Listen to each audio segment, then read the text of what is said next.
আমি যে কুৰকুৰে খাওঁ সেই কুৰকুৰেটোকে আজি মই বনাব লৈছোঁ। আহকচোন আজি চাওঁ হওক। সেয়ে মই বেচন লৈছোঁ, আধা কাপ বেচন লৈছোঁ, অলপ চাউলৰ গুড়ি লৈছোঁ, আধা কাপ চাউলৰ গুড়ি আৰু অলপ আটা লৈছোঁ।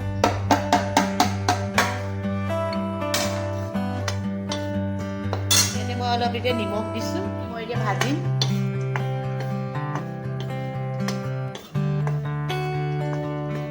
অলপ পানী দিছোঁ।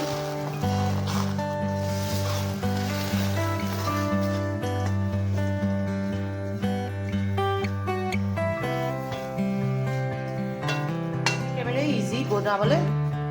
সেইখিনি মই এতিয়া পানী ঢালি এইটো বনাই আছোঁ।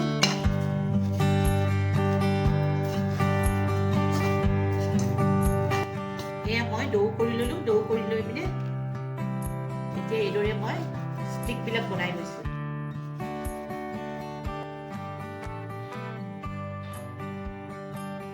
কমপ্লিট ভাজা পিছত আপোনালোকক দেখাই আছোঁ। একদম ইজি, আপোনালোকেও বনাই খাব পাৰে, কাৰণ কুৰকুৰে ল'ৰা ছোৱালীবিলাকে ভাল পায়। দোকানৰ ভেজালবোৰ খোৱাতকৈ নিজে বনাই খুৱাই ভাল।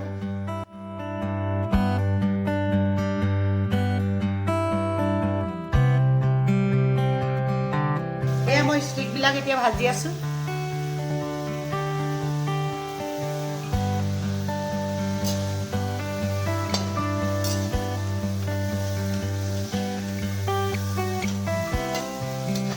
ব্ৰাউন হ'ব লাগিব ষ্টিকবোৰ, একদম কালাৰটো ব্ৰাউন আহিলে মানে ভাল, তেতিয়া মচমচীয়া হ'ব খাবলৈ।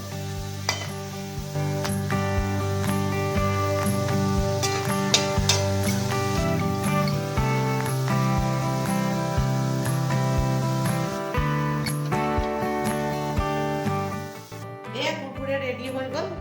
অকণমান মই ৰেড চিলি পাউডাৰ অকণমান ছিটিয়াই দিছোঁ।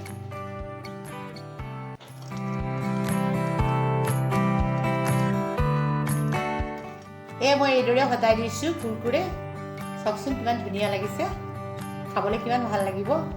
ল'ৰা ছোৱালীও ঘৰত এইদৰে বনাই দিলে কিমান ভাল পাব। আপোনালোকেও বনাই দিবচোন এইদৰে। এয়া হৈছে কুৰকুৰে।